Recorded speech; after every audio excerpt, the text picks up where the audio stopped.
Hi అండి, నేను మీ గీతిక. రోజు మార్నింగ్ తినే టిఫిన్లో పల్లీ పచ్చడి ఎలా చేసుకోవాలి చెప్తాం.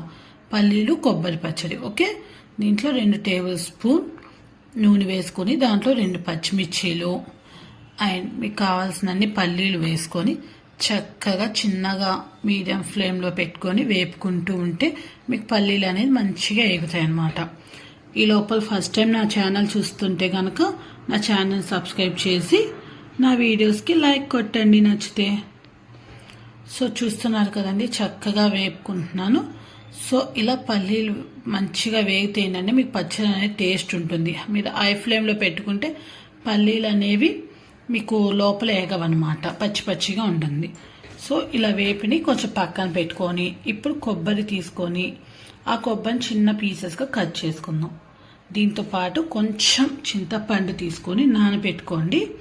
అండ్ ఇప్పుడు ఒక జార్లో చింతపండు, ఇంత కట్ చేసి పెట్టుకున్న కొబ్బరి ముక్కలు, పొట్టు తీసేసిన 2 ఎల్లుల్లిపాయ రెబ్బలు, వీటితో పాటు 1 టేబుల్ స్పూన్ జీలకర్ర చక్కగా వేసుకొని కొంచెం పౌడర్ చేసేసుకుందాం అన్నమాట, కచ్చా పచ్చాగా. దాంట్లో ఇంత పెట్టుకున్న పల్లీలు పచ్చిమిర్చి వేసుకొని రుచికి సరిపోయినంత ఉప్పు వేసుకొని మంచిగా కొంచెం కొంచెం వాటర్ తీసుకొని మిక్సీ పట్టుకోండి.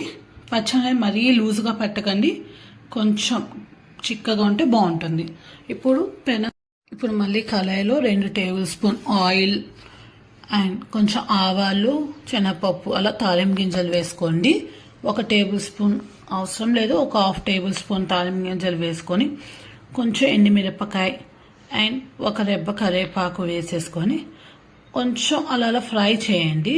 వెంటనే పచ్చడి వేయకండి, కొంచెం ఫ్రై లాగా చేసేసుకొని ఇప్పుడు ఆ పచ్చడి ఉంది కదండి, పల్లి ఇంత చేసుకున్న పేస్ట్, అది మొత్తం దీంట్లో వేసేసుకుందాం అన్నమాట. అండ్ ముఖ్యంగా చెప్పిన ముందు స్టవ్ కట్టేసుకోండి. స్టవ్ కట్టేసుకొని పచ్చడి వేసుకొని చక్క పచ్చడిలో తాలింపు అంతా కలిసేటట్టు కలుపుకుంటే మీ పల్లి కొబ్బరి పచ్చడి రెడీ. ఒకసారి ట్రై చేయండి, ఇట్లాగా చాలా అంటే చాలా బాగుంటుంది. అండ్ దీంతో పాటు ఏం చేయాలి, నా ఛానల్ని లైక్ చేసి మీకు పర్చేస్ చేస్తే ఎలా ఉందో కామెంట్ చేయండి. నా ఛానల్ని సబ్స్క్రైబ్ చేయండి. పచ్చడి నచ్చితే కనుక మీరు కూడా ట్రై చేసి ఎలా వచ్చిందో కింద కామెంట్ అయితే చేయండి. Thank you for watching.